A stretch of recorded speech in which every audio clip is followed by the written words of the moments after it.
ابراہیم علیہ السلام یہ کہا کرتے تھے ان صلاتی و نسکی و محیای و مماتی للہ رب العالمین، میری نماز، میری قربانی، میری زندگی اور میری موت اللہ کے لیے ہے۔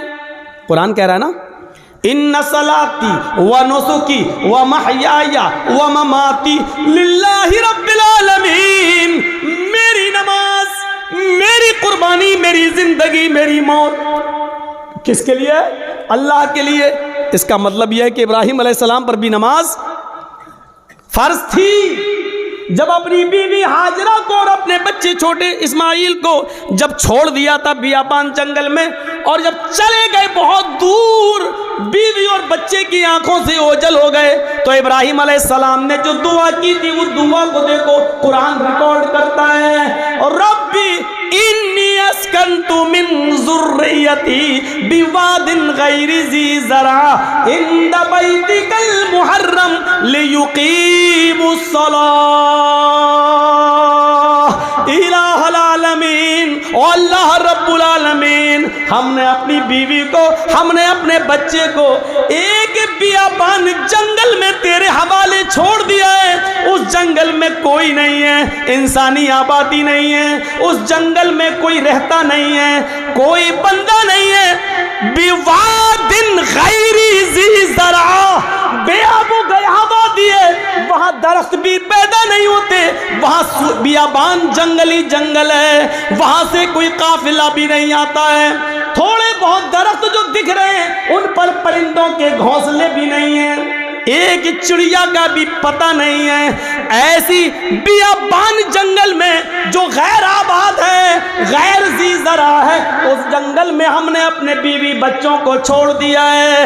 عند بیتک المحرم، تیرے قابل احترام گھر کے پاس، جہاں تیرا گھر تعمیر ہوگا، جہاں ہمیں تیرا گھر بنانا ہے، جہاں خانہ کعبہ کو بنانا ہے، جہاں قبلہ بننا ہے، جہاں قبلے کی تعمیر ہونا ہے، تیرا گھر بننا ہے، ایسے گھر کے پاس ہم نے اپنے بیوی بچے کو چھوڑ دیا ہے، لیقیموا الصلاۃ، تاکہ اس سے پھیلنے والی ذریت، میرے بیوی بچے لیقیموا الصلاۃ، نماز قائم کر سکیں، نماز ادا کر سکیں، نماز پڑھ سکیں۔ اپنے بیوی کو اور بچے کو چھوڑ دیا ہے، ایک بھی پرندہ نہیں ہے، قافلہ نہیں ہے، انسان نہیں رہ رہا ہے، سائیں سائیں بیتتی ہے، خطرناک جانوروں کا ڈیرا ہے، لیکن یہی خانہ کعبہ بننا ہے، یہی اللہ کا گھر بننا ہے، اسی خانہ کعبہ کا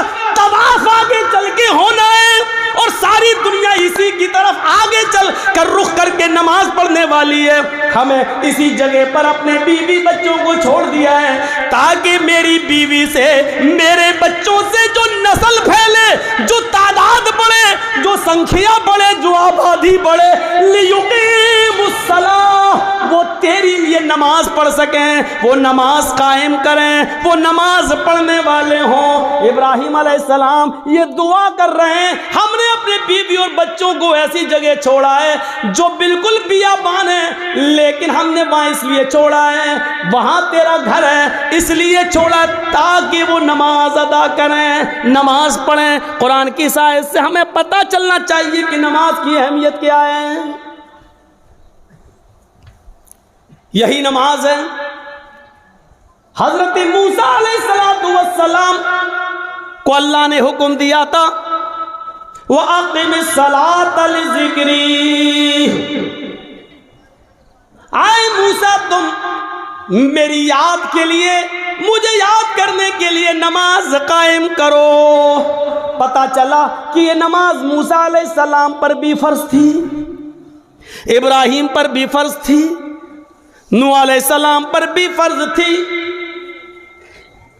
یہ نماز لقمان علیہ السلام پر بھی فرض تھی، اور لقمان علیہ السلام تو اپنے بیٹے سے کہہ رہے ہیں، قرآن کہتا ہے یا بنی اقم الصلاۃ، اے میرے بیٹے نماز قائم کر۔ یہ نماز لقمان اور اس کے بیٹے پر بھی فرض تھی۔ رہا نبی اکرم کا مسئلہ، تو اللہ کے نبی کا مسئلہ تو میں نے ابھی بیان کر دیا۔ اما عائشہ کہتی ہیں اذان کی آواز سن کر مجھے ہٹا دیتے، مجھ سے دور ہو جاتے، ایسا لگتا جیسے مجھے جانتے ہی نہیں ہیں، ایسا لگتا جیسے مجھے پہچانتے ہی نہیں ہیں، کبھی ہمیں دیکھا ہی نہیں ہے، ایسا محسوس ہوتا ہے جیسے یہ ہمیں پہچان ہی نہیں رہے ہیں۔ یہ نماز کا حال جس کو آج ہم نے بہت ہلکے میں لے لیا ہے، مرضی آئی پڑھ رہے ہیں۔ اگر نماز کے بارے میں صحیح جانکاری مل جائے تو اس سے آپ اندازہ لگا سکتے ہیں کہ بے نمازی کی معاشرے میں کیا حیثیت ہے۔ بے نمازی کے گھر کھانا کھانا جائز نہیں ہے، بے نمازی کی شادی میں شرکت کرنا جائز نہیں ہے۔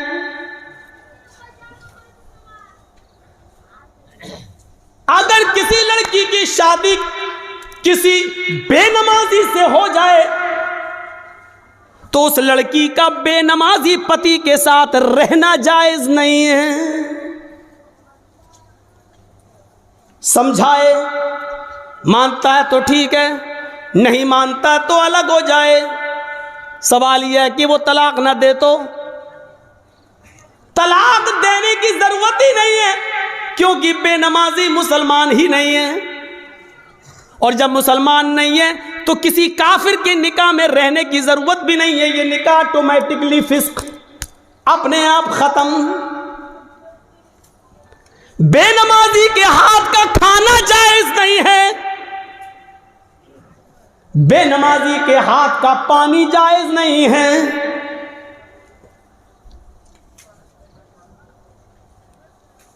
بے نمازی اگر مر جائے تو اس کی نماز جنازہ پڑھنا جائز نہیں ہے، بے نمازی اگر مر جائے تو اس کو مسلمانوں کے قبرستان میں دفن کرنا جائز نہیں ہے۔ کیا کیا بتاؤں؟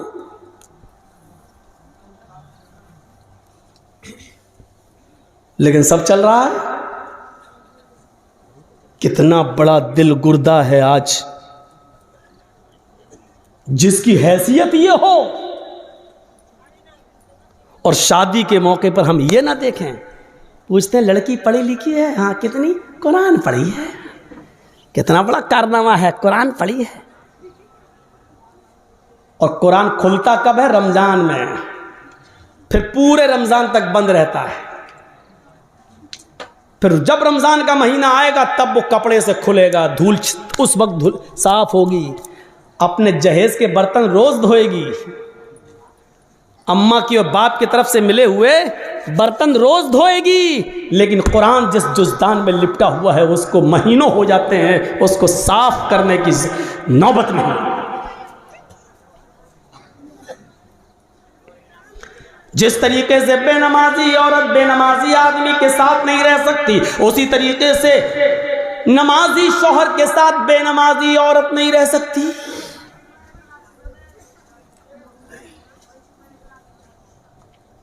دیکھ رہے ہیں آپ، ان نبیوں پر بھی نماز فرض تھی۔ یہ الگ بات ہے کہ کسی نبی کے اوپر 2 رکعت فرض تھی، کسی نبی کے اوپر 4 رکعت فرض تھی، کسی نبی کے اوپر 3 رکعت فرض تھی، کسی کے اوپر 2 ٹائم کی تھی، کسی کے اوپر 3 ٹائم کی تھی، صبح دوپہر شام، اور کسی کے اوپر 5 ٹائم بھی تھی، کسی کے اوپر 4 وقت کی بھی نماز فرض تھی۔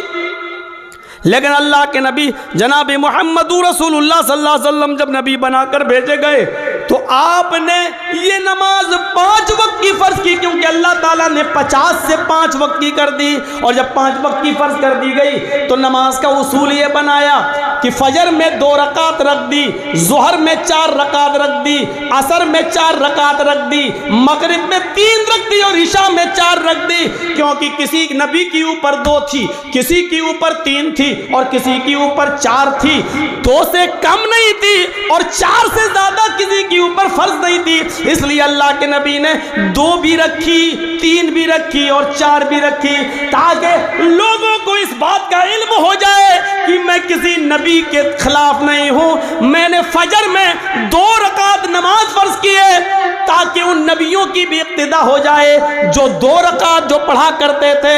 3 رکعت بھی میں نے مغرب میں رکھ دیے کیونکہ کچھ نبیوں پر 3 وقت 3 رکعت فرض تھی, تو میں نے ان کو کی 3 رکعت بھی رکھ دی تاکہ اس نبی کی سنت بھی زندہ ہو جائے. اور جن نبیوں پر 4 رکعت فرض تھی ہم نے ظہر عصر اور عشاء میں 4 رکعت فرض کر دی تاکہ اس نبی کی سنت پر بھی عمل ہو جائے.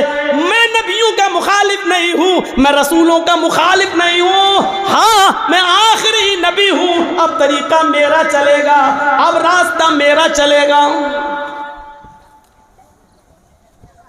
دنیا میں 3 قسم کی مخلوق ہے.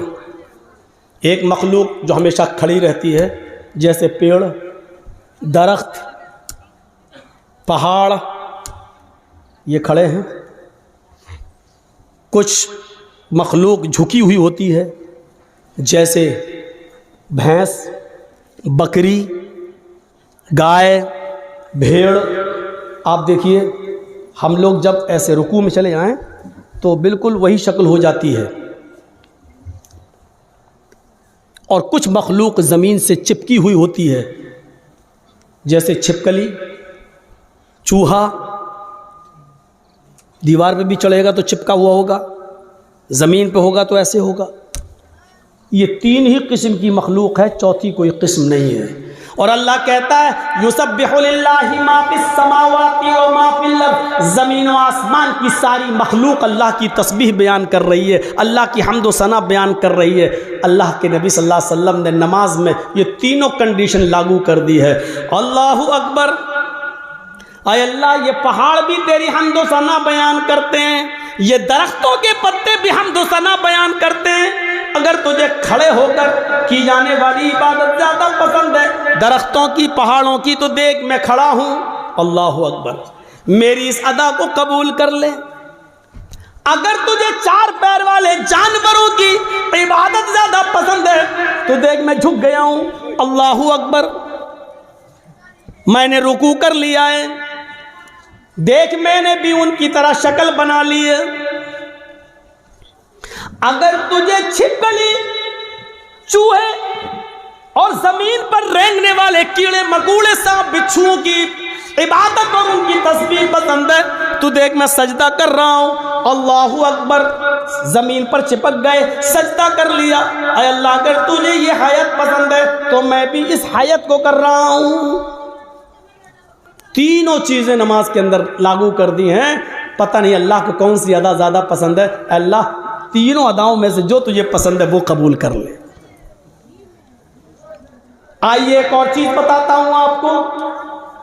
اللہ کے نبی صلی اللہ علیہ وسلم کے پاس چند صحابہ آتے ہیں. ہاں سنیے, زبردست چیز. چند صحابہ آتے ہیں اور آ کر کہتے ہیں اے اللہ کے نبی صلی اللہ علیہ وسلم, میں جب مسجدوں میں نماز پڑھنے جاتا ہوں تو یہ کافر کان لگا لگا کر سنتے ہیں, دیواروں پر کان لگا کر سنتے ہیں. جب ہم زور سے مسجدوں میں نماز کی حالت میں قرآن کی تلاوت جب میں زور سے کرتا ہوں تو یہ کافر سن لیتے ہیں باہر سے, پھر یہ مسجدوں میں گھس جاتے ہیں اور بے تحاشا مارتے ہیں. اتنا مارتے ہیں کہ مارتے مارتے پیڑتے پیڑتے ہمیں بدحال کر دیتے ہیں, لہو لہان کر دیتے ہیں. اللہ کے نبی نے پوچھا اچھا یہ بتاؤ وہ کس وقت کان لگا کر سنتے ہیں تمہاری دیواروں پر؟ کہا اللہ کے نبی شام کو جب کام کر کے واپس آتے ہیں, بہت دیر ہو گئی, تقریباً 1.5 گھنٹہ 1 گھنٹہ, وہاں بڑا شور ہو رہا ہے, وہ پیچھے وہ لوگ سن ہی نہیں رہے, پتہ نہیں کیا خرافاتیں کر رہے ہیں. بچے نہیں ہیں اس میں, کچھ بڑے بھی ہیں. ادھر دیکھیے وہ پیچھے, اور ابھی تک نہیں سن رہے. دیکھو وہ پھر چھلانگ لگا رہا, کود رہا, ان کی آواز یہاں تک آ رہی ہے. کوئی ایسا آدمی نہیں ہے جو ان کو بھگا دے, ان کو کہہ دے گھر جائے.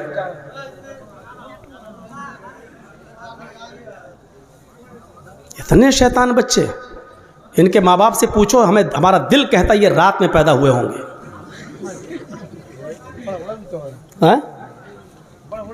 ہاں بڑا بڑا بھی ہے, ہم کو یہاں سے دکھ رہا ہے. ابھی نگاہیں اتنی کمزور تھوڑی ہوئی ہماری. پوچھا اللہ کے نبی صلی اللہ علیہ وسلم نے اچھا یہ بتاؤ کہ وہ کس وقت کان لگا کے سنتے ہیں؟ کہا اللہ کے رسول وہ جب شام کو کام کر کے واپس آتے ہیں جب تو وہ کان لگا کر سنتے ہیں، یعنی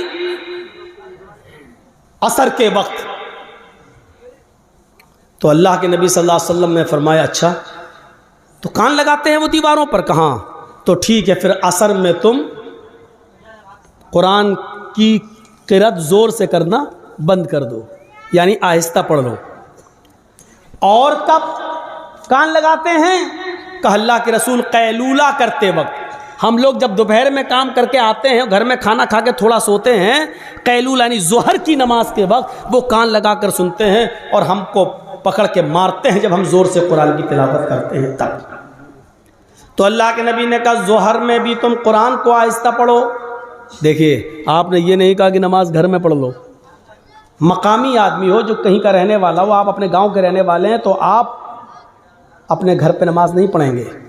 کوئی مسافر آدمی ہے، سفر سے آیا ہے، تو وہ جہاں ٹھہرا ہے، جہاں رکا ہے، وہ نماز پڑھ سکتا ہے اپنے مقام پر جہاں وہ ٹھہرا ہے، اس لیے کہ اس کو قصر میں کرنا ہے، 2 رکعت پڑھنا ہے۔ اور مسافر ظہر اور عصر ایک ساتھ پڑھ سکتا ہے، مغرب اور عشاء ایک ساتھ پڑھ سکتا ہے، وہ 2 نمازیں ملا سکتا ہے، اس کو گنجائش ہے، لیکن مقامی آدمی کو نہیں۔ اللہ کے رسول نے ان سے کیا کہا؟ اچھا ظہر میں مارتے ہیں اور عصر میں مارتے ہیں؟ کہاں؟ تو ٹھیک ہے، ظہر میں آہستہ پڑھ لو اور عصر میں آہستہ پڑھ لو۔ اچھا یہ بتاؤ مغرب میں؟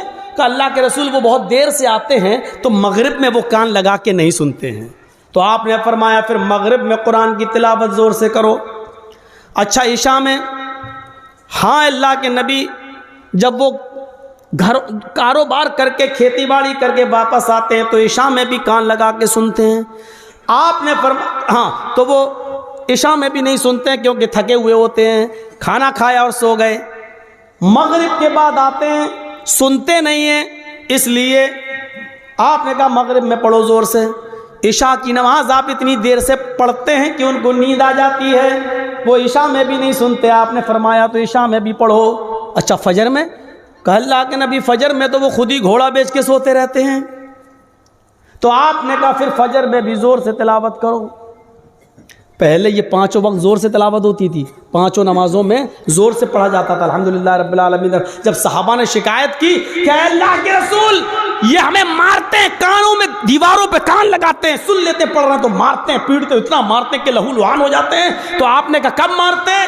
کہا ظہر میں۔ آپ نے کہا ظہر میں آہستہ پڑھو۔ کب مارتے ہیں؟ کہا عصر میں۔ عصر میں بھی آہستہ پڑھو۔ مغرب میں؟ کہا نہیں زور سے پڑھو۔ عشاء میں سو جاتے ہیں وہ، زور سے پڑھو۔ فجر میں نہیں اٹھتے ہیں وہ، زور سے پڑھو۔ میرے بھائیو یہ سلسلہ چلتا رہا، بہت دنوں تک یہ سلسلہ چلتا رہا، اور اتنے دنوں تک یہ سلسلہ چلا کہ مکہ فتح ہو گیا۔ جب مکہ میں کامیابی مل گئی اور نبی کی حکومت آ گئی، تب صحابہ کرام نے پھر عرض کیا، اب جو چیز بتانا چاہتا ہوں وہ سنیے۔ اب صحابہ نے عرض کیا اے اللہ کے نبی جب ہمارے حالات خراب تھے، جب یہ ہمیں مارتے تھے پیٹتے تھے، جس کی وجہ سے آپ نے آہستہ پڑھنے کا حکم دے دیا تھا ظہر میں اور عصر میں، اب تو یہ مارتے نہیں ہیں، اب تو حکومت ہمارے ہاتھ میں آ گئی، اب تو مکہ اور مدینہ کی باغ ڈور ہمارے ہاتھ میں ہے، تو اے اللہ کے نبی ہمیں پہلی والی اجازت دے دیجئے، اب ہم پھر سے 5 وقت کی نمازوں میں زور سے تلاوت کریں۔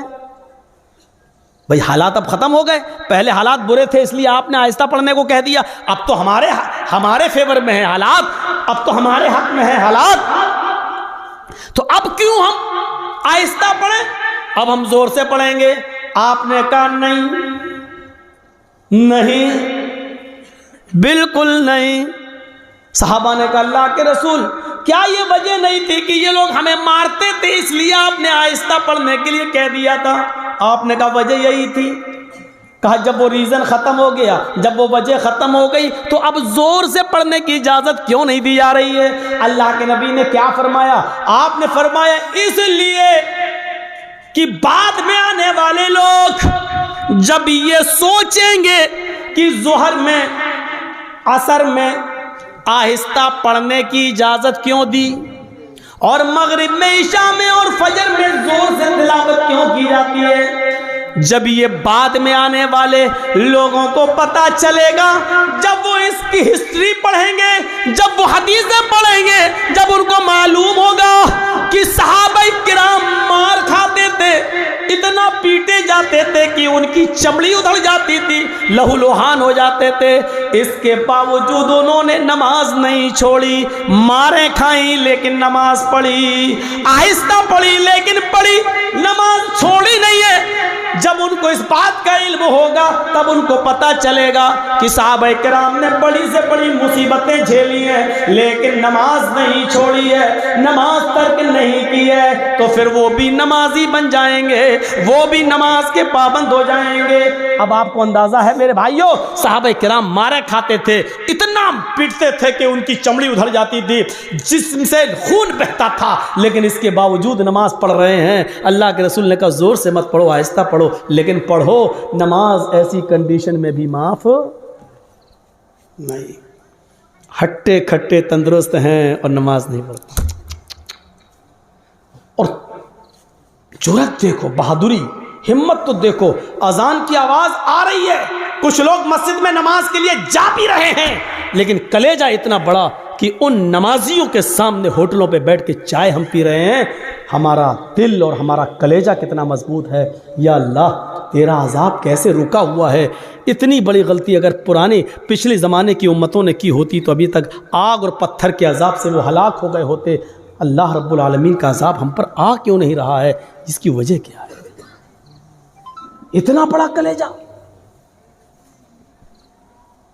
مسجد کے سامنے ہوٹل کے ساتھ باہر، مسجد کے باہر ہوٹل پہ بیٹھ جائیں ہم، اور نماز مسجد کے اندر ہو رہی ہو، اور ہم مسجد کے سامنے سے گزر جائیں سائیکل لے کر اور بائک لے کر.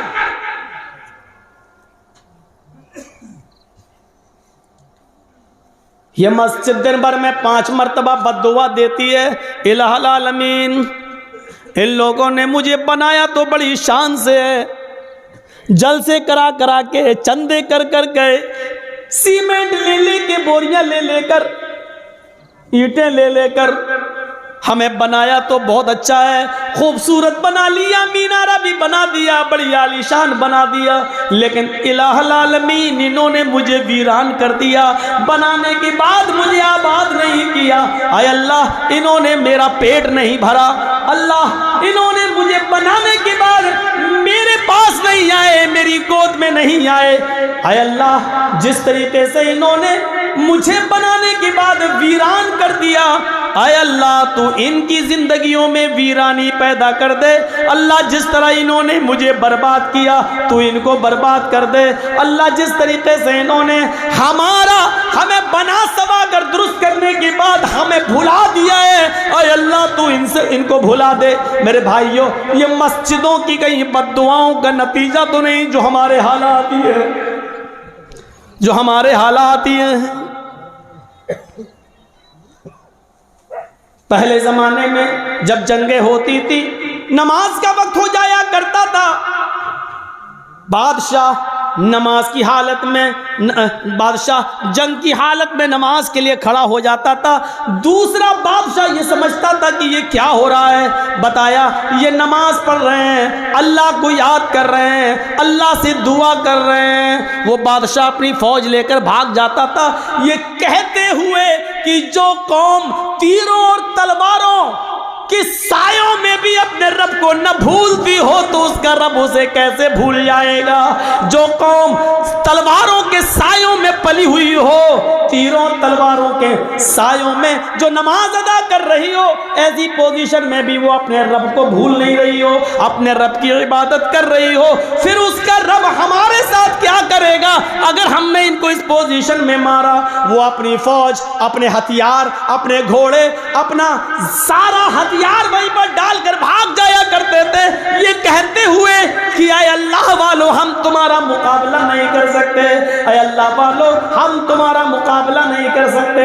میرے بھائیوں کل تک ہمارے یہ حالات تھے، آج ہمارے حالات جاتی ہیں, ہماری مسجدوں میں نماز ہو رہی ہے, لیکن کافروں کی بارات بجتی ہوئی جاتی ہے, ان کے بینڈ بجتے ہوئے جاتے ہیں, ان کے گانے بجتے ہوئے جاتے ہیں, لیکن ہماری اذان کی آواز یا نماز کی قرات بھی ہو رہی ہو تو ان کو کوئی فرق نہیں پڑتا, کیونکہ جب اذان اور نماز کے وقت ہم نے اپنی ٹی ویوں کو بند نہیں کیا ہے, جب ہم نے اپنے گھروں میں ٹی ویاں چلانا شروع کر دی تو پھر کافروں کے دلوں سے بھی ہمارا رعب و دبدبہ نکل گیا, کافروں کے دلوں سے بھی ہمارا رعب و دبدبہ ختم ہو گیا. کیوں ہوگا؟ ہم نے کافروں کے دلوں میں اپنی عزت بنائی کہاں ہے؟ کہاں بنائی ہے ہم نے اپنی عزت؟ غزوہ احزاب کا وہ موقع یاد کرو. سنو, صرف ایک نماز تھی, بس ایک, وہ بھی اللہ کے رسول صلی اللہ علیہ وسلم نبی کی ایک نماز, اور وہ بھی چھوٹی نہیں تھی, بس صرف اس کا اصل وقت نکل گیا تھا. غزوہ, جنگ ہو رہی ہے, نام ہے اس غزوے کا غزوہ احزاب. اور سنو, کلیجہ سنبھال کر سنو, دل سنبھال کے سنو اس واقعے کو. غزوہ احزاب, کافروں کی طرف سے تیر چل رہے ہیں, مسلمانوں کی طرف سے بھی تیر چل رہے ہیں. یہ جنگ اتنی خطرناک ہوئی کہ عصر کی نماز کا وقت آ گیا, لیکن صحابہ کرام سنبھل نہیں پائے. کوئی ادھر تھا, کوئی ادھر تھا. نماز پڑھیں تو کیسے پڑھیں؟ ایک ساتھ ہوتے تو چلو آدھے پڑھ لیتے, آدھے جنگ کرتے, پھر یہ جو آدھے پڑھ چکے ہوتے یہ جنگ میں چلے جاتے, جو چھوٹ گئے وہ بعد میں پڑھ لیتے. لیکن کوئی ادھر ہے, کوئی ادھر ہے. یہ عصر کی نماز کا وقت تھا, عصر کی نماز کا وقت. اللہ کے رسول نماز پڑھا نہیں سکے اور صحابہ ایک ساتھ جمع نہیں ہو سکے. کوئی ادھر سے تیر چلا رہا, کوئی ادھر سے تیر چلا رہا ہے, لیکن تیر چلاتے چلاتے چلاتے چلاتے مغرب کا سورج جو ڈوبتا ہے مغرب کی نماز کے لیے, سورج کے ڈوبنے سے, سورج کے غروب ہونے سے تھوڑی دیر پہلے صحابہ کرام نے اس جنگ پر کامیابی حاصل کر لی, یعنی کافروں کو ہرا دیا. لیکن عصر کی نماز کا وقت نکل گیا. سنیے, عصر کی نماز کا وقت نکل گیا تھا. جلدی سے وہیں صحابہ نے تیمم کیا اور وضو بنا, تیمم پانی تو تھا نہیں, جلدی سے تیمم کیا اور نماز پڑھنا شروع کر دی. سورج ڈوبنے سے, غروب ہونے سے پہلے اللہ کے نبی نے اور صحابہ نے عصر کی نماز پڑھ لی. صرف وقت نکل گیا. جو پڑھنا چاہیے تھا پونے, ہم لوگوں کے یہاں کتنے بجے ہوتی ہے عصر؟ آپ کے یہاں کتنے بجے ہو رہی ہے عصر؟ 2:45 پر؟ ہاں, کہیں 3:30 پہ بھی ہو رہی ہوگی. ہم 3:15. آپ کی مسجد میں کتنے بجے ہو رہی ہے؟ 3:15. اب 3:15 کی جگہ پر کوئی آدمی 5:15 پہ نماز پڑھے تو وقت نکل گیا ہے نا اس کا, عصر کا. مان لیجئے 5:30 پہ سورج ڈوب رہا ہے اور 5:15 پہ آدمی نماز پڑھ رہا ہے, تو سورج ڈوبنے سے پہلے ہی تو پڑھ رہا ہے وہ. سورج غروب ہونے والا ہے. جلدی سے اللہ کے رسول نے اور صحابہ نے تیمم کیا اور نماز پڑھ لی. اور پڑھنے کے بعد جو جملے کہے وہ سنو, جو جملے کہے ان کافروں کے لیے وہ سنو.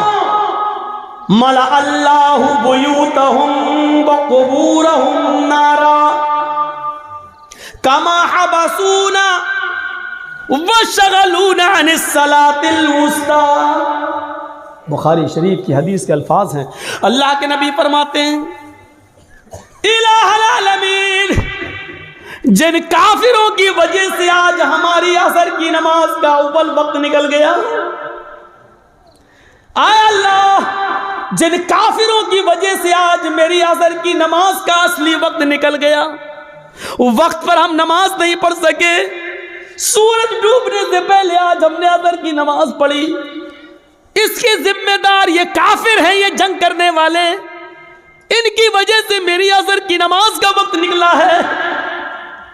ملا اللہ بیوتہم, اے اللہ ان کے گھروں کو تو آگ سے بھر دے, اے اللہ ان کے گھروں میں آگ لگا دے, اے اللہ ان کے گھروں میں تو آگ سے بھر دے.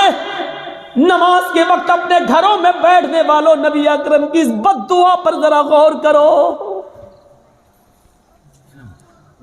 ملا اللہ بیوتہم، اے اللہ ان کے گھروں کو تو آگ سے بھر دے۔ میرے نبی نے کبھی کسی کو بد دعا نہیں دی، مار کھایا پھر بھی معاف کر دیا۔ نبی کی بیٹی کو جس نے پیٹ پھاڑا، حبار ابن اسود نے تیر مار کر، نبی کی بیٹی زینب کے پیٹ میں حمل تھا، بچہ تھا، تیر پیٹ میں لگتا ہے، بچہ گر جاتا ہے۔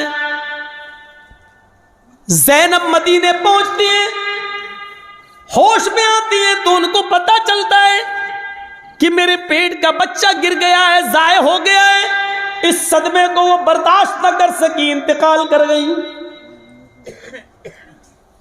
10 سال کے بعد جب حبار ابن اسود سامنے آیا اور مدینے میں اللہ کے نبی سے معافی مانگنے لگا کہ مجھے معاف کر دو، میں بھی مجرم ہوں اور آپ کی بیٹی کا قاتل ہوں، 10 سال پہلے آپ کی بیٹی کے پیٹ میں تیر مارا تھا، حمل گر گیا تھا۔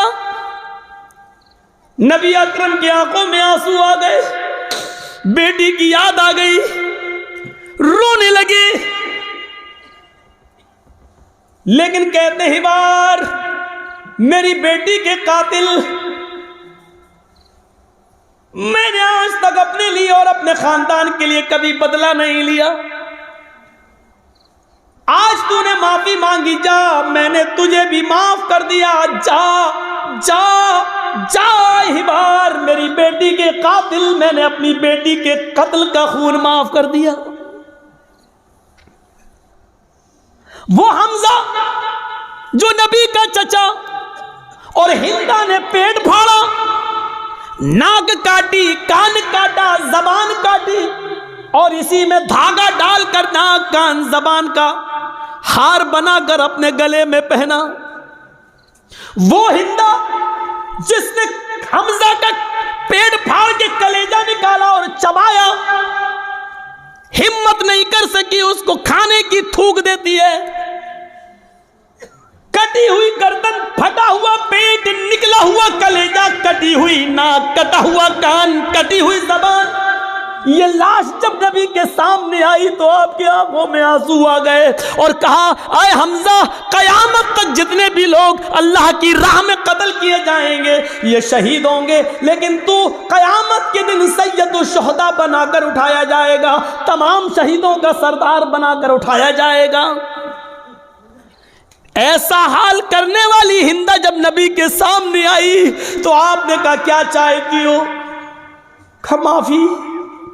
آپ نے کہا ہندا جا میں نے تجھے بھی معاف کر دیا، او میرے چچا کی قاتل جا میں نے تجھے بھی معاف کر دیا، میری چچا کی لاش کو بگاڑنے والی جا میں نے تجھے بھی معاف کر دیا، لیکن انسان ہوں، برا لگتا ہے، تو میرے سامنے مت آنا، کیونکہ جب تو میرے سامنے آئے گی تو مجھے چچا کی لاش یاد آ جائے گی۔ ہمارے نبی نے کبھی کسی کو بد دعا نہیں دی۔ طائف والوں نے اتنا مارا کہ سر پھٹ گیا، سر سے خون نکلا، پیروں پہ گرا، خون جم گیا، جوتے تک اتر نہیں پا رہے تھے اس جمے ہوئے خون کی وجہ سے۔ 2 فرشتے آئے، اے اللہ کے نبی کہو تو ان طائف والوں کو 2 پہاڑیوں کے بیچ میں پیس دوں۔ میں جب گیا تھا حج کے عمرے کے لیے تو میرے وہاں بہت پروگرام کرائے گئے تھے، جدہ میں ہوئے، دمام میں ہوئے، اور مکے میں ہوئے، مدینے میں ہوئے، تو ہم کو طائف بھی لوگ لے کر گئے اور وہ پہاڑی ہم کو دکھائی تھی لوگوں نے وہاں طائف کے اندر، جس پہاڑی پر چڑھ کر کافروں نے نبی اکرم کو پتھر مارے، وہاں کے لوگ جو تھے وہ ان لوگوں نے بتایا کہ مولانا صاحب یہ وہ جگہ ہے، یہاں نبی کھڑے تھے، اوپر سے کافر پتھر مار رہے تھے۔ اس جگہ کو دیکھا ہے ہم نے اپنی آنکھوں سے، کافی اونچائی پر پتھر مار رہے، زور سے پتھر، اونچائی سے پتھر ماریں گے اور وہ نبی کے سر پہ لگے گا تو کتنی زور سے لگتا ہوگا۔ فرشتے موجود، وہ دونوں پہاڑی جس کے بیچ میں طائف بسا ہوا ہے. اگر اس پہاڑی کو یہاں سے لایا جائے, اس پہاڑی کو یہاں سے لایا جائے, دونوں کو ملایا جائے تو اس پہاڑی کے بیچ میں جتنے لوگ رہتے ہیں کب پس کے سرما بن جائے کچھ نہیں کہا جا سکتا. فرشتوں نے کہا آپ کہیے تو ان طائف والوں کو اس دونوں پہاڑیوں کے بیچ میں لا کر پیس دیں, ان کو کچل دیں, ان کو ختم کر دیں, ان کو برباد کر دیں. تو اللہ کے رسول نے کیا کہا؟ نہیں. فرشتوں نے دوبارہ کہا تو اللہ کے نبی نے فرمایا اللہم اہد قومی فإنہم لا یعلمون.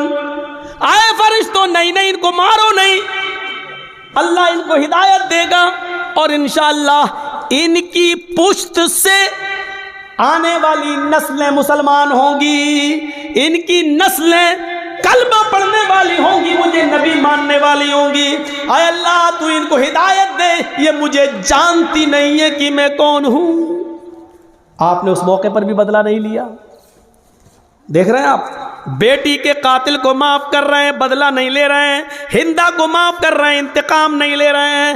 طائف میں پتھر کھانے کے باوجود فرشتے پتھروں کا طائف والوں کو پیسنا چاہتے ہیں, لیکن نبی انتقام نہیں لے رہے ہیں. کہہ رہے ہیں اے اللہ تو ان کو ہدایت دے. مار کھا کر دعائیں دینے والے نبی, لیکن آج اصول دیکھو, جس نے کبھی بد دعا نہیں دی آج وہ بد دعا دے رہا ہے. کیا کہہ رہا ہے؟ ملا اللہ بیوتہم, اے اللہ ان کافروں کے گھروں کو آگ سے بھر دے, اس لیے کہ آج انہوں نے میری بیٹی کو قتل نہیں کیا, میرے چچا کا کلیجہ نہیں نکالا, ناک نہیں کاٹی, کان نہیں کاٹا, انہوں نے آج مجھے نہیں مارا, بلکہ آج ان کی وجہ سے عصر کی نماز کا وقت نکلا. غور کرو, بیٹی کو مارا تو اس کو معاف کر دیا, چچا کا کلیجہ نکال کے کھانے والی کو معاف کر دیا, لیکن جن کی وجہ سے عصر کی نماز چھوٹ گئی, وقت پر نہیں پڑھ سکے, ان کو معاف نہیں کر رہے. اللہ کے نبی کہہ رہے ہیں ملا اللہ بیوتہم, اے اللہ ان کے گھروں کو تو آگ سے بھر دے. اور جب یہ مر جائیں آگ میں, اور جب ان کی قبروں, جب ان کو دفن کیا جائے قبروں میں, تو قبورہم, اے اللہ مرنے کے بعد بھی ان کو بخشنا نہیں, ان کی قبروں میں بھی آگ لگا دینا. کتنی ڈینجر بد دعا ہے. اندازہ لگاؤ, نماز جن کی وجہ سے چھوٹ رہی ہے وہ بھی سوچیں. جرجی صاحب نماز پڑھتے ہیں, نماز کا وقت ہو رہا ہے, مسجد میں جا رہے ہیں, اور آپ نماز کے وقت میں اپنے گھر میں ناشتہ کرانے لے جا رہے ہیں, تو اس کا مطلب یہ ہے کہ آپ کی وجہ سے نماز چھوٹ رہی ہے, آپ سبب بن رہے ہیں. یا تو نماز سے اتنا پہلے ناشتہ کرانا چاہیے تھا کہ اذان کے فوراً بعد نماز پڑھی جا سکے, یا پھر نماز کے بعد آپ کو ناشتہ کرانا چاہیے تھا. آپ ایسے موقع پر کیوں لے جا رہے ہیں؟ یہ ذہن غور کریے گا, غور کریے گا. وہ جنگ ہو رہی ہے, اللہ سبب مت بنیے کسی کا. آپ خود نماز پڑھنے رہے, دوسرے کی بھی نماز چھڑوا رہے ہیں آپ, یہ ایک اور گناہ ہے. کافر تو ویسے ہی جہنمی ہے, لیکن اللہ کے رسول صلی اللہ علیہ وسلم کیا کہہ رہے ہیں؟ اے اللہ ان کے گھروں کو آگ سے بھر دے, اور مرنے کے بعد جب یہ قبر میں دفن ہوں تو ان کی قبروں کو بھی تو آگ سے بھر دے. کما حبسونا وشغلونا عن الصلاۃ الوسطی, کیونکہ آج ان کی وجہ سے میری عصر کی نماز چھوٹ گئی. اوفو, ایک وقت کی نماز, اور وہ بھی چھوٹی نہیں, پڑھ لی. مغرب کے بعد نہیں پڑھ رہے ہیں, مغرب سے پہلے ہی پڑھ رہے ہیں, لیکن اصل وقت نکل جانے کی وجہ سے اب ہم اندازہ لگائیں ہم کہاں کھڑے ہیں. مولانا جرجی صاحب, آپ چاہے کتنا بول لو نماز کے اوپر, صبح فجر کی نماز میں ہم پھر نہیں آئیں گے, گھر میں سوتے رہیں گے. ہم تو بڑے باپ کے بیٹے ہیں, ہمارے اوپر تو کسی کی تقریروں کا اثر نہیں ہوا. 80-90 سال کے بزرگ علماء آئے, ان کی نہیں مانی, تم تو کل کے لونڈے تمہاری کیا سنیں گے؟ تمہارے جیسے 336 مولوی روز بولتے ہیں, کسی کی نہیں سنی ہم نے, تمہاری کیا سنیں گے؟ اس تقریر کے ختم ہونے کے بعد پھر بھی فجر کی نماز میں اگر ہم نے جماعت کے ساتھ نماز نہیں پڑھی تو لکھ لو آپ اپنے جلسہ کرانے میں ناکام ہو گئے. سوچ لو, آپ کو کوئی کامیابی نہیں ملی جلسہ کرانے کی.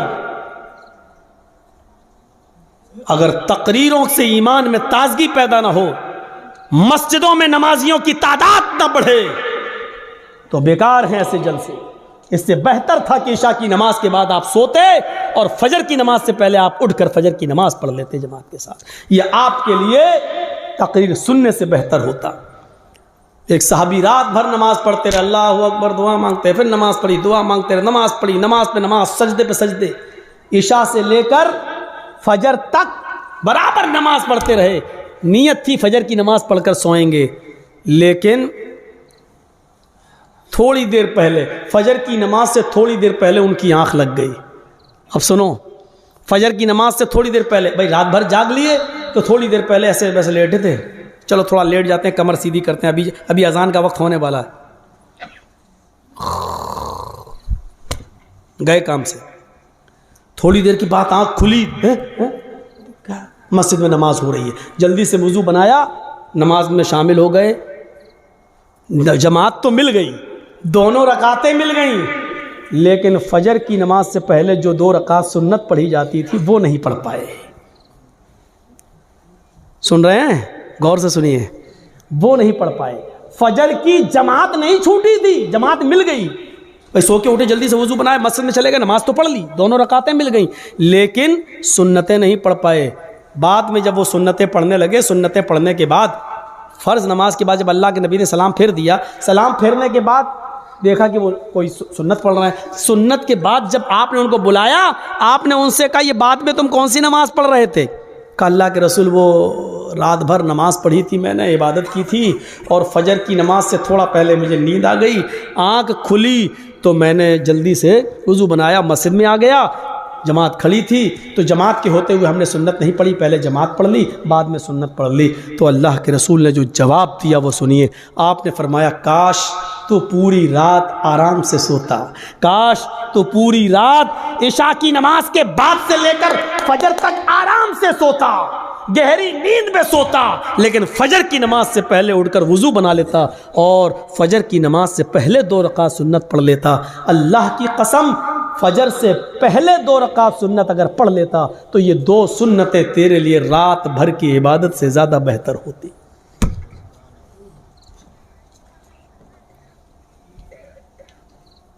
فجر کی نماز سے پہلے 2 رکعت سنت تمہاری رات بھر کی عبادت سے زیادہ بہتر ہوتی۔ کیوں جاگے تم رات بھر؟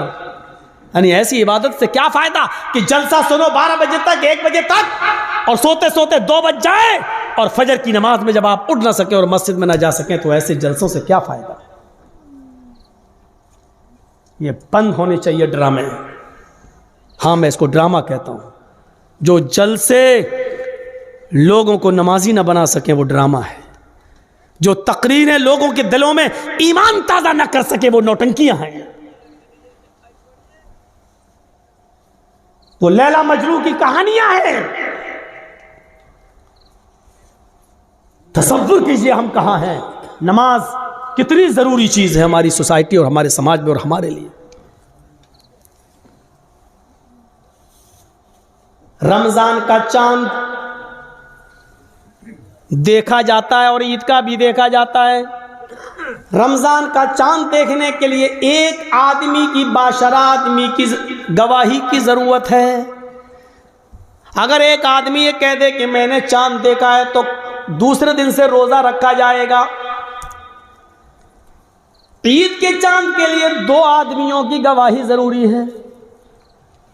عید کے چاند کے لیے اصول ہے، اب رمضان کے لیے 1 آدمی کی گواہی کافی ہے، لیکن عید کے چاند کے لیے 2 کی گواہی چاہیے۔ کیوں چاہیے؟ اللہ کے نبی سے پوچھو، ہر چیز کا جواب ہمارے پاس نہیں ہے، بس نبی نے کہہ دیا ہمیں ماننا پڑے گا۔ عید کی چاند کے لیے 2 آدمی کی گواہی چاہیے، لیکن جب رمضان میں 1 آدمی کی گواہی آپ مانیں گے یا عید کے چاند کے لیے 2 آدمی کی گواہی مانیں گے، تو اس وقت بھی دیکھا جائے گا یہ 1 آدمی جو روزے کی گواہی دے رہا ہے یہ 5 وقت کا نمازی ہے یا نہیں ہے۔ اگر 5 وقت کا نمازی ہے، باشرہ ہے، سماج میں اس کو جھوٹا نہیں کہا جاتا ہے، اس کی بات مانی جاتی ہے، دیندار ہے، نمازی ہے تو اس کی بات مانی جائے گی۔ نماز روزے کا پابند نہیں ہے، جمعہ تک کی نماز نہیں پڑھتا ہے، اور ایسا آدمی گواہی دے رہا ہے تو اس کی گواہی بھی، چاہے وہ کتنا بھی سچ بول رہا ہو، اس کی گواہی بھی اس کی جیب میں گھسیڑ دی جائے گی، بات نہیں تسلیم کی جائے گی۔ روزے کا چاند ایک آدمی کی گواہی ہے، اور ایک آدمی اگر نہیں دیکھتا چاند، لیکن ایک عورت چاند دیکھتی ہے تو ایک عورت کی گواہی نہیں مانی جائے گی۔ دو عورتوں کی گواہی ایک مرد کے برابر ہے، لہذا عورتیں دو ہونا چاہیے، آدمی ایک آدمی اگر کہہ دے ماشاءاللہ ہو کہ میں نے روزے کا چاند دیکھا ہے رمضان کا، تو روزہ رکھا جائے گا، لیکن ایک عورت چاہے وہ کتنی بھی نیک ہو، دیندار ہو، نمازی و تہجد گزار ہو، لیکن ایک عورت اگر چاند کی گواہی دیتی ہے تو اس کی بات نہیں مانی جائے گی، دو عورتیں ہونا چاہیے۔ ایسے ہی عید کا چاند دو مردوں کی گواہی چاہیے، لیکن دو مردوں نے نہیں دیکھا ہے، ایک مرد نے دیکھا ہے اور ایک عورت نے، تو نہیں مانی جائے گی۔ ایک مرد نے دیکھا ہے تو دو عورتیں ہونی چاہیے، یا چار عورتیں ہونی چاہیے، وہ بھی باشرع۔ اب ہم اپنے ذہن میں اس بات کو رکھیں کہ جب یہاں بے نمازیوں کی گواہی نہیں مانی جا رہی ہے، سوچئے تو اور معاملات کے اندر بے نمازی کی حیثیت کیا ہوگی۔ آئیے ایک اور چیز کی طرف ہم تمہیں لے کے چلتے ہیں۔ یا ایھا الذین آمنوا استعینوا بالصبر والصلاۃ، یہ بڑی پیاری چیز ہم آپ کو بتانے کے لیے چل رہے ہیں میرے بھائیوں۔ یا ایھا الذین آمنوا استعینوا بالصبر والصلاۃ، آئی ایمانو والو تم صبر اور نماز کے ذریعے اللہ سے مدد مانگو۔ بڑی پیاری آیت ہے۔ چھوٹا سا بچہ ہے، ابھی وہ اپنی ماں کا دودھ پیتا ہے، 8-9 مہینے کا، 10 مہینے کا، 1 سال کا ہے، چلتا ہے پھرتا ہے، پوری طاقت نہیں ہے، ہلکے ہلکے پیروں سے چلتا بھی ہے، گرتا بھی ہے۔ کبھی کبھی اس کے سامنے انجان آدمی آ جائے تو ڈرتا بھی ہے، اس کے سامنے کوئی کیڑا مکوڑا ٹہلنے لگے تو وہ ڈرتا بھی ہے۔ آپ نے دیکھا ہوگا ماں نے اپنے بچے کو چھوڑا، چلنا سکھا رہی ہے، تھوڑا چلتا ہے گرتا ہے، تھوڑا چلتا ہے گرتا ہے، ماں تھوڑی دور ہٹ کے دیکھتی ہے، دیکھے کتنی دور جاتا ہے بچہ تھوڑی دور گیا، وہاں کوئی جانور دیکھا، کوئی کیڑا مکوڑا دیکھا، وہ ادھر سے پلٹا بھاگتا ہے اپنے ماں کے پاس، ماں جلدی سے اپنے دونوں باہیں پھیلا دیتی ہے، اور بچہ جب ڈرتا ہے تو وہ اپنی ماں کی گود میں آ جاتا ہے۔ جیسے بچہ اپنی ماں کی گود میں آتا ہے وہ اپنے آپ کو بالکل محفوظ کر لیتا ہے، سمجھ لیتا ہے۔ اب وہ سمجھتا ہے کہ میں سب سے بڑے خطرے سے ٹل چکا ہوں، اب سب سے بڑی مصیبت، بھائی بچے کے لیے تو وہی سب سے بڑی مصیبت ہے جس سے وہ ڈر رہا ہے۔ بچہ اپنی ماں کی گود میں آیا، اور جیسے وہ اپنے ماں کی گود میں آتا ہے وہ سمجھتا ہے کہ اب مجھے کوئی خطرہ نہیں ہے، کیونکہ میں ایک سرکشت گود میں آ گیا ہوں، ایک محفوظ گود میں کے اندر آ گیا ہوں، اب مجھے دنیا و ما فیہا کا کوئی خطرہ نہیں ہے۔ بچہ اپنی ماں کی گود میں آ جاتا ہے تو وہ دنیا کے بڑے سے بڑے خطرے سے اپنے آپ کو محفوظ سمجھ لیتا ہے۔ قرآن یہی فرما رہا ہے، لوگو نماز یہ ماں کی گود ہے، تمہارے لیے بڑے سے بڑے خطرے جب تمہارے سامنے آئیں، بڑی سے بڑی مصیبتیں جب تمہارے سامنے آئیں، بڑے سے بڑے خوفناک مرحلے جب تمہارے سامنے آئیں تو تم نماز کی آغوش میں آ جاؤ، نماز کی گود میں آ جاؤ۔ جب تم مسجد میں آ جاؤ گے، نماز کی آغوش میں آ جاؤ گے تو تم اس خطرے سے محفوظ ہو گئے۔ نماز اپنے نمازی کو اپنی گود میں ایسے لے لیتی ہے جیسے ماں اپنی گود میں اپنے بچے کو لے لیتی ہے۔ جیسے بچہ ماں کی گود میں آ کر اپنے آپ کو محفوظ سمجھ لیتا ہے، ایسے ہی نمازی نماز کے اندر اپنے آپ کو محفوظ سمجھ لیتا ہے۔ ایک صحابی ہیں، جنگ ہو رہی ہے،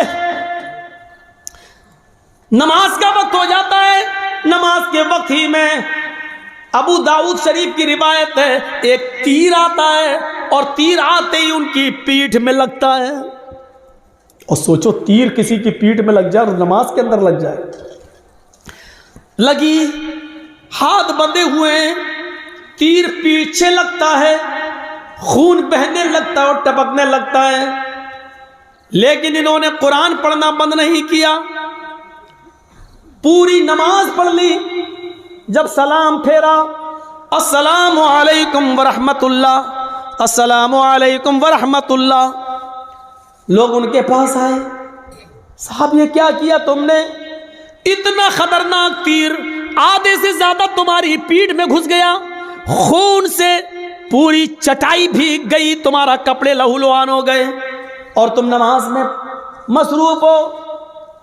اس صحابی نے جواب دیا، جب میں نماز پڑھ رہا تھا، اللہ کی قسم میری پیٹھ میں کب تیر لگا مجھے پتا ہی نہیں چلا، اس لیے کہ میں سورہ کہف کی تلاوت کر رہا تھا، اور سورہ کہف کی تلاوت کرتے ہوئے مجھے اتنا مزہ آ رہا تھا، اتنا انجوائے مل رہا تھا، سورہ کہف کی تلاوت میں مجھے تیر کی تکلیف بھلا دیا، مجھے پتہ ہی نہیں چل رہا ہے کہ مجھے تیر لگا ہے، یہ تو تم ابھی بتلا رہے ہو کہ مجھے تیر لگا ہے، اب دیکھ رہا ہوں کہ یہ خون ہے، مجھے تو احساس ہی نہیں ہوا۔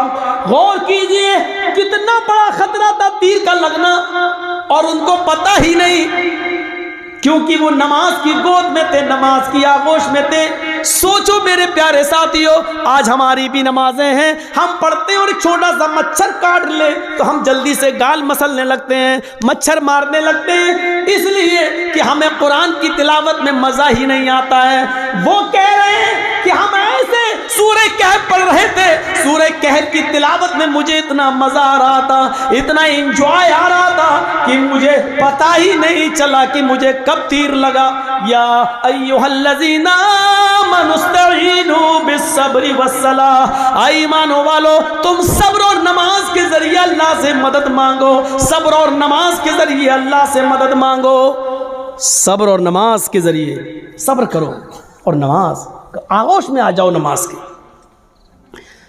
اور جب تم مانگو تو اللہ جب نماز پڑھو گے تو اللہ تمہاری سب سنے گا۔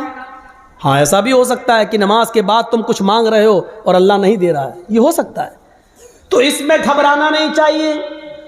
نماز بھی پڑھ رہے ہو، دعا بھی مانگ رہے ہو، یا ربی یا ربی یا ربی، اللہ مجھے یہ دے، مجھے یہ دے، مجھے یہ دے، لیکن نہیں مل رہا ہے، اس کا یہ مطلب نہیں کہ آپ کی نمازیں قبول نہیں ہو رہی، اس کا یہ بھی مطلب نہیں کہ اللہ آپ سے ناراض ہے۔ کبھی ایسا مت سوچنا، نہیں دے رہا ہے تو وہ جانتا ہے کہ کیوں نہیں دے رہا ہے، اس کی مرضی ہے، اسی میں بھلائی ہو سکتی ہے۔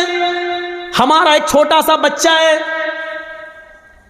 اس کو نیمونیا ہو گیا ہے، ایک مثال دے رہا ہوں، آپ کا ایک چھوٹا سا بچہ ہے، اس کو نیمونیا ہو گیا ہے، ناک بہہ رہی ہے، بخار میں تڑپ رہا ہے، بار بار اس کو پیاس بھی لگ رہی ہے، ڈاکٹر نے دوا دی ہے، ٹھنڈی چیزوں سے منع کیا ہے۔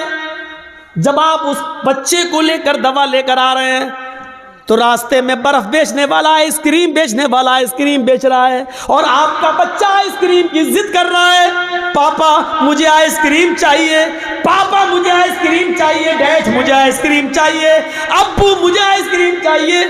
مجھے ایمانداری کے ساتھ بتائیے، آپ کا بچہ بخار کی حالت میں، نیمونیا کی پوزیشن میں آئس کریم مانگ رہا ہے، کیا آپ اس کو آئس کریم دلائیں گے؟ کیا آپ اس کو آئس کریم کھلانا پسند کریں گے؟ نہیں، کیونکہ آپ جانتے ہیں کہ اس وقت اس کی اگر مراد میں نے پوری کر دی تو میرا بچہ اور زیادہ بیمار ہو جائے گا۔ آپ اس کے ہزار ضد کرنے کے باوجود آپ اس کو آئس کریم نہیں دیں گے، جبکہ آپ کو برا لگ رہا ہے کہ میرا بچہ بیچارہ مانگ رہا ہے، آپ نہیں چاہتے کہ اس کی تمنا پوری نہ ہو، آپ چاہتے ہیں کہ دلائیں، لیکن اس کی بیماری بتلا رہی ہے آئس کریم اس کے لیے نقصان دہ ہے۔ آپ باپ ہوتے ہوئے بھی اپنے بچے کو آئس کریم نہیں دلائیں گے، کیونکہ یہ آپ جانتے ہیں کہ میرے بچے کے لیے کیا اچھا ہے کیا برا ہے۔ آپ کہیے اللہ مجھے یہ دے، مجھے یہ دے، مجھے یہ دے، اور نہیں مل رہا ہے تو ناراض مت ہوئیے، کیونکہ آپ کا رب جانتا ہے آپ کو کیا دینا ہے اور کیا نہیں دینا ہے، وہ کیوں نہیں دے رہا ہے آپ کو، اس پہ اللہ تعالیٰ سے شکوہ مت کریے، شکایت مت کیجیے، ہو سکتا ہے اس کا نہ دینے میں ہی بھلائی ہو جو چیز آپ مانگ رہے ہوں۔ ایک بادشاہ اعلان کرتا ہے، آؤ میری رعایا میری پبلک جو مجھ سے مانگے گی منہ مانگے میں اس کو دوں گا. ساری کی ساری پبلک ایک میدان میں جمع ہو جاتی ہے اور بادشاہ جو پبلک مانگتی جا رہی ہے بادشاہ دیتا جا رہا ہے. ایک بڑھیا ایک کھچر پہ بیٹھ کے آئی, کھچر گدھے کی طرح ہوتا ہے, کھچر پہ بیٹھ کے آئی. بادشاہ نے کہا بڑھیا تیرا بیٹا ہے؟ کہا نہیں. پتی ہے؟ کہا نہیں. کوئی نہیں ہے؟ کہا نہیں. آئے میرے وزیر اس بڑھیا کو 100 دینار دے دو, 100 سونے کی اشرفیاں دے دو. بڑھیا کہنے لگی نہیں, آپ بے انصافی کر رہے ہیں, سب سے پوچھ رہے ہیں کہ بتاؤ کیا مانگتے ہو, اور جو مانگ رہا اس کو آپ دیتے جا رہے ہیں, اور مجھ سے کہہ رہے ہیں کہ 200 اشرفی دے دو سونے کی. نہیں, مجھے بھی منہ مانگے انعام چاہیے. بادشاہ نے کہا بتا تجھے کیا چاہیے؟ اس نے کہا جو کھچر میں لے کے آئی ہوں اس کے اوپر اتنا سونا لاد دو کہ یہ آسانی سے لے کر میرے گھر تک پہنچ جائے. اس کھچر کے وزن کے برابر سونا. بادشاہ نے کہا دیکھو یہ تم غلط کر رہی ہو. کیا جواب دیا اس بڑھیا نے؟ آپ نے سب کی مرادیں پوری کی, میری بھی کرو. پبلک کہنے لگی ہاں بادشاہ سلامت, آپ کی بے انصافی, آپ غلط کر رہے ہیں, سب کو منہ مانگے دے رہے ہیں, تو اس بڑھیا نے بھی جو مانگا اس کو دو. بادشاہ نے کہا جاؤ سونا لے کر آؤ اور اس کے کھچر پر لاد دو. سونا لاد کر کھچر پر لے کر بڑھیا چلی گئی گھر. گاؤں کے لوگوں کو پتا چلا, او سنو بہت سا مال آیا, سونا ملا ہے بڈھی کو. گھر کمزور تھا, رات میں نقب لگایا, 2-3 چور اندر گھسے. بڑھیا میں طاقت ہی کتنے تھی, ایک نے پیر پکڑا, ایک نے گردن دبا دی, پکڑا ختم. 1 منٹ بھی نہیں لگا, بڑھیا گئی اور سارا سونا وہ لے کر بھاگ گئے.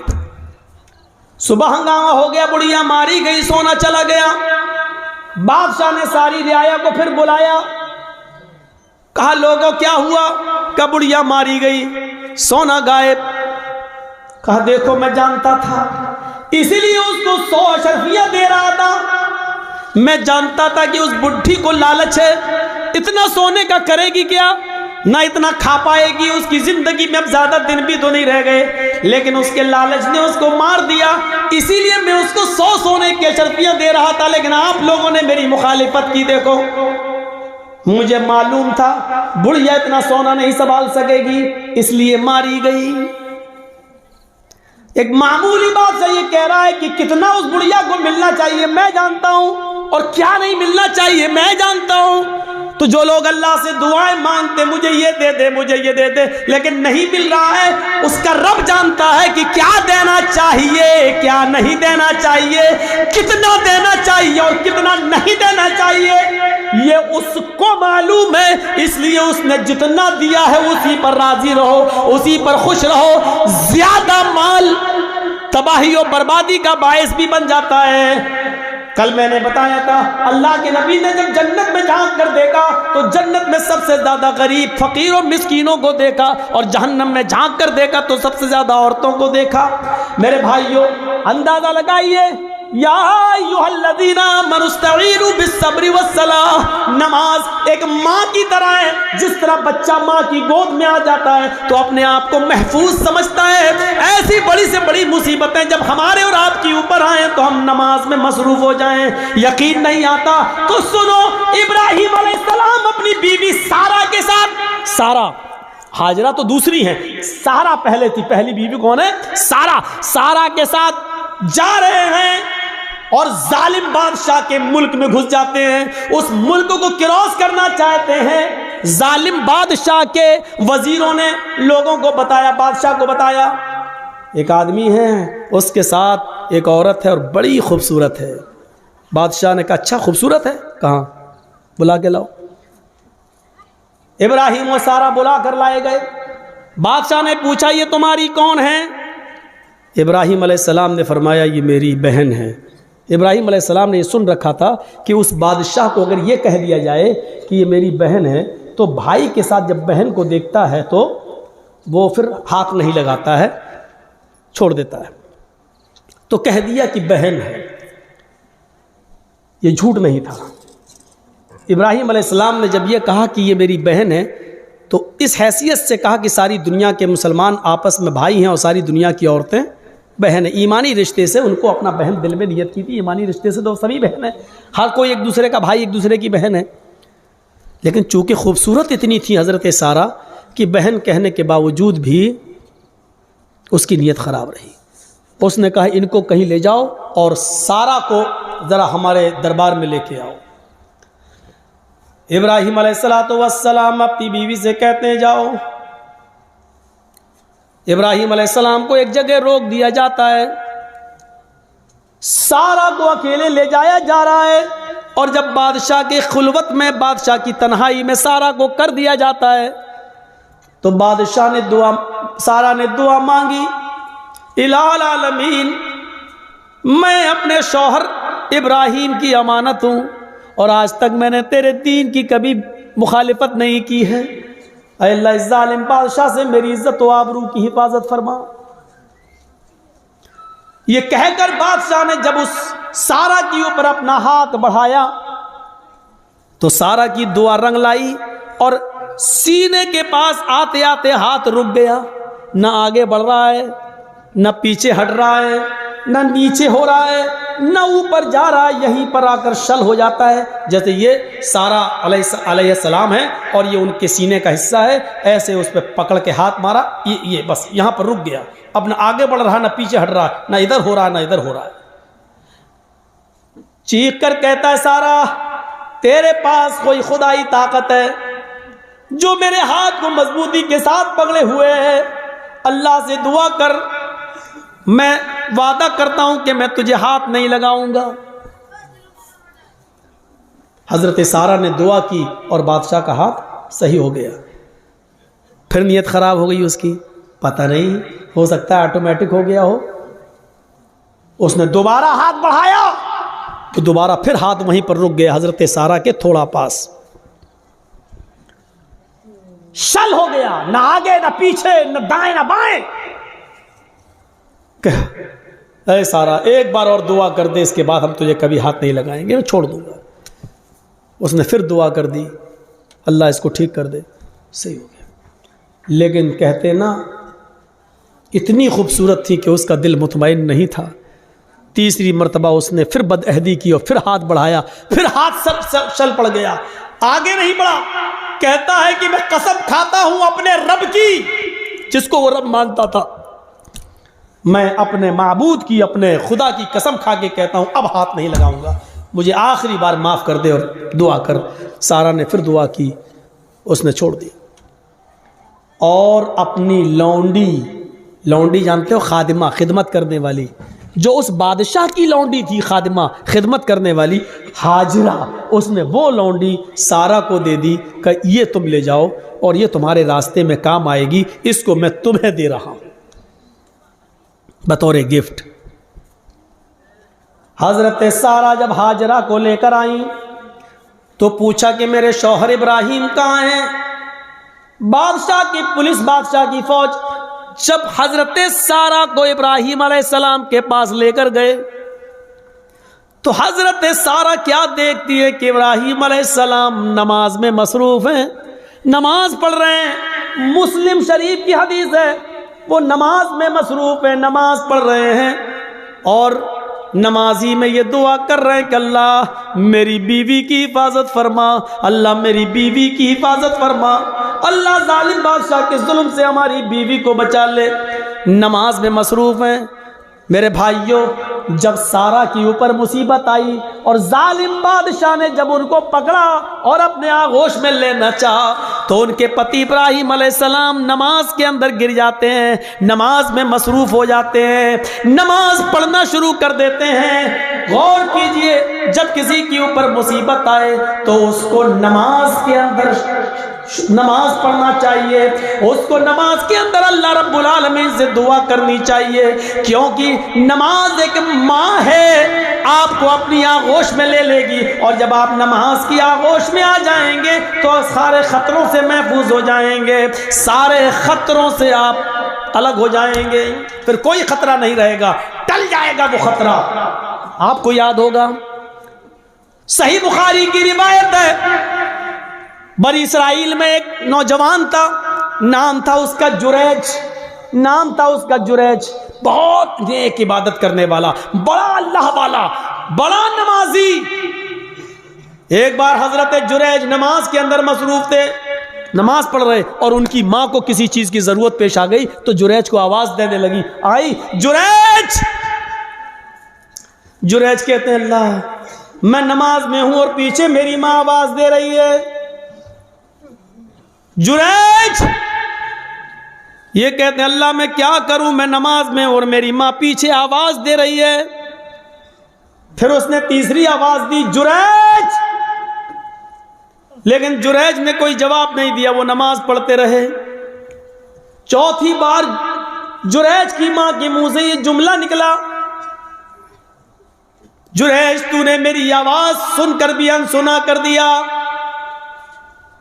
آئے اللہ جریج اس وقت تک نہ مرے جب تک کہ وہ کسی بدکار عورت کا منہ نہ دیکھ لے۔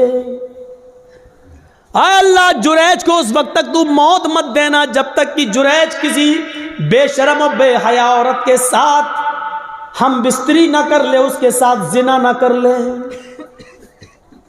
ماں کی بد دعا تھی، ماں یہ بد دعا دے کر چلی گئی۔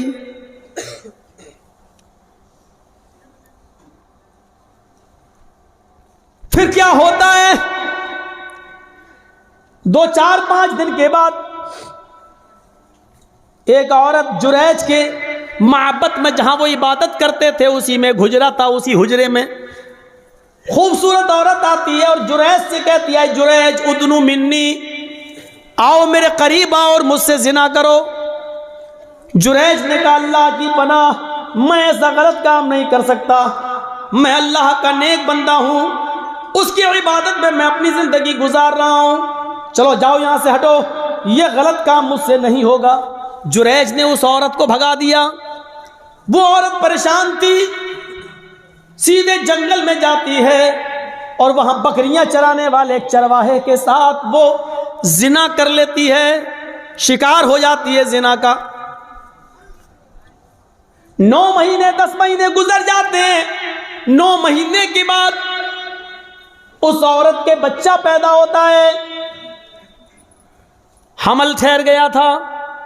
9 مہینے کے بعد جب بچہ پیدا ہوا تو اس چرواہے کا تو پتہ ہی نہیں کہ وہ کہاں کا رہنے والا تھا، کہاں چلا گیا، اور نہ یہ عورت اس کو پہچانتی تھی، بس جنون تھا اس کو کسی سے ملنے کا، مل لیا وہ۔ یہ جریج نہیں ملا تو جنگل کے چرواہے کے پاس چلی گئی، لیکن چرواہے کا پتہ نہیں۔ 9 مہینے سے اس کے گھر میں جب بچہ پیدا ہوتا ہے تو پورے گاؤں والے اس پر بھل پڑے، ہے تیری شادی نہیں ہوئی، بچہ کہاں سے آیا؟ جب اس کو زیادہ پریشان کیا گیا اور گمبھیرتا سے اس بات کو لی گئی کہ پورا سماج بدنام ہو جائے گا، بتا پہلے یہ بچہ کس کا ہے، تو اس عورت نے جریج کا نام لے دیا۔ اس عورت نے جریج کا نام لے لیا کہ اس بچے کا باپ جریج ہے۔ آج کل تو ڈی این اے ٹیسٹ ہو جائے گا، پتہ چل جائے گا کس کا بچہ ہے، لیکن اس زمانے میں تو ڈی این اے ٹیسٹ کی کوئی مشینری نہیں تھی، پیتھولوجی اور سائنس نے اتنی ترقی نہیں کی تھی، کوئی پیتھولوجی بھی نہیں تھی۔ پورا گاؤں آیا غصے میں اور دیکھا کہ جریج نماز پڑھ رہا ہوں، پورا نماز سے ان کو کھینچا، ہٹ اللہ دیکھ کتنا اللہ والا بنا پھرتا ہے، نماز پڑھ رہا ہے، اور اس کا پورا عبادت خانہ توڑ دیا۔ بڑا نالائق آدمی ہے، بڑا کمینہ انسان ہے، اس کا عبادت خانہ توڑ دیا، مارا نہیں، اس کو کھینچ لیا۔ دیکھ کتنا اچھا بنتا ہے، کتنا نیک بنتا ہے، سجدوں پہ سجدے کرتا ہے، رات میں نماز پڑھتا ہے، دن میں نماز پڑھتا ہے، اور کارنامہ دیکھ، گاؤں کی لڑکی کے ساتھ ایسا حال، اس کو ماں بنا دیا، پریگننٹ کر دیا، اس کے پیٹ میں بچہ۔ کس کس کو صفائی دیتے؟ جب عورت یہ کہہ رہی ہے کہ اس بچے کا باپ جریج ہے تو اب جریج کس کس کو صفائی دیتے؟